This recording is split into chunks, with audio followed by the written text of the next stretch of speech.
Hi అండి, ఈరోజు మన వీడియోలో బిర్యానీలోకి కాంబినేషన్గా కలియా ఎలా తయారు చేయాలో చూసేద్దాం. కొంతమంది దీన్నే కట్ట అంటారు, దాల్చా అంటారండి. మనం దీన్ని ఎలా ప్రిపేర్ చేయాలో ఈజీగా సింపుల్గా ఈ వీడియోలో చూసేద్దాం. ఇక నేను చిన్న కప్పుతో పచ్చిశనగపప్పు తీసుకున్నానండి, 2 టమాటోస్ తీసుకున్నాను. ఇందులోకి కొంచెం పసుపు, కారం, వెల్లుల్లి యాడ్ చేసుకుని ఉడకపెట్టేసుకున్నానండి. ఇప్పుడు ఒక ప్యాన్లో 1 టేబుల్ స్పూన్ వరకు ఆయిల్ వేసుకున్నానండి. ఈ ఆయిల్ మంచిగా హీట్ ఎక్కిన తర్వాత ఇందులోకి నేను దాల్చిన చెక్కను యాడ్ చేస్తున్నాను. చూసారా, ఇందులోకి కొన్ని లవంగాలు కూడా యాడ్ చేసుకున్నాను, 2 ఇలాచీలు యాడ్ చేసుకున్నానండి. కట్ చేసి పెట్టుకున్న పచ్చిమిర్చిని కూడా యాడ్ చేసుకున్నాను. ఇప్పుడు నేను ముందుగా కట్ చేసి పెట్టుకున్న ఆనియన్స్ని కూడా యాడ్ చేసుకుంటున్నాను. చూసారా, ఈ విధంగా ఆనియన్స్ని కూడా యాడ్ చేసుకున్నాను. ఇప్పుడు ఇందులోనే క్యారెట్ని కూడా యాడ్ చేస్తున్నానండి.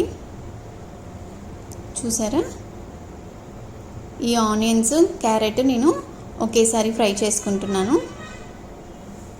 ఇవన్నీ కూడా ఒకసారి మిక్స్ చేసుకుందామండి మంచిగా. ఇవి మగ్గటానికి కొంచెం నేను కల్లుప్పు యాడ్ చేసుకున్నాను.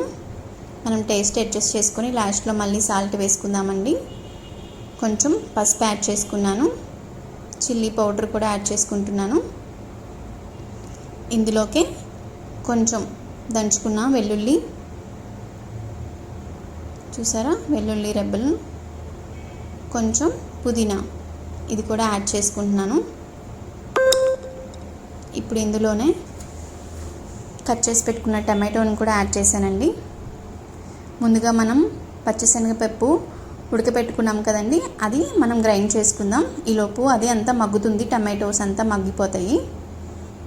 చూసారా, ఈ విధంగా మనం గ్రైండ్ చేసుకున్న తర్వాత ఈ మగ్గిపోయిన టమాటోస్లోకి మనం ఈ గ్రైండ్ పేస్ట్ మొత్తాన్ని కూడా మనం ఇందులో యాడ్ చేసుకుందామండి.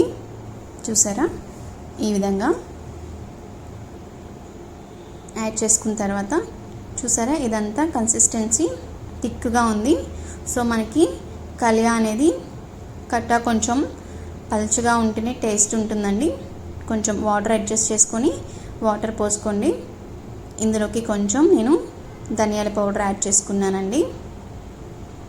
చూసారా, కొంచెం నేను పచ్చి కొబ్బరిని కూడా యాడ్ చేస్తున్నాను. పచ్చి కొబ్బరి పేస్ట్ని యాడ్ చేస్తున్నానండి. మీ దగ్గర ఎండు కొబ్బరి పేస్ట్ ఉన్నా కూడా వేసుకోవచ్చండి. ఒకసారి అంతా మంచిగా మిక్స్ చేసుకుందాం. ఇది మీడియం ఫ్లేమ్ మీద కొంచెం సేపు మనం కుక్ చేసుకుందామండి. ఈ కలియా 2 పొంగులు వచ్చేంతవరకు మనం బాయిల్ చేసుకుంటే సరిపోతుందండి.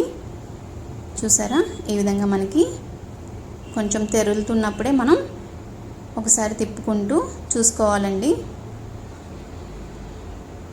ఇది మంచిగా హీట్ ఎక్కిన తర్వాత ఇందులోకి మనం కొంచెం కట్ చేసి పెట్టుకున్న కొత్తిమీరని కూడా యాడ్ చేసుకుందామండి. ఫైనల్గా మన కలియా అనేది రెడీ అయిపోయింది. చూసారా, ఇది బిర్యానీలోకి, వైట్ రైస్లో కూడా చాలా బాగుంటుందండి. మీరు కూడా ఈ విధంగా ట్రై చేసి చూడండి, చాలా టేస్టీ ఉంటుంది. మన ఛానల్ని లైక్ చేయండి, షేర్ చేయండి, సబ్స్క్రైబ్ చేయండి. Thank you.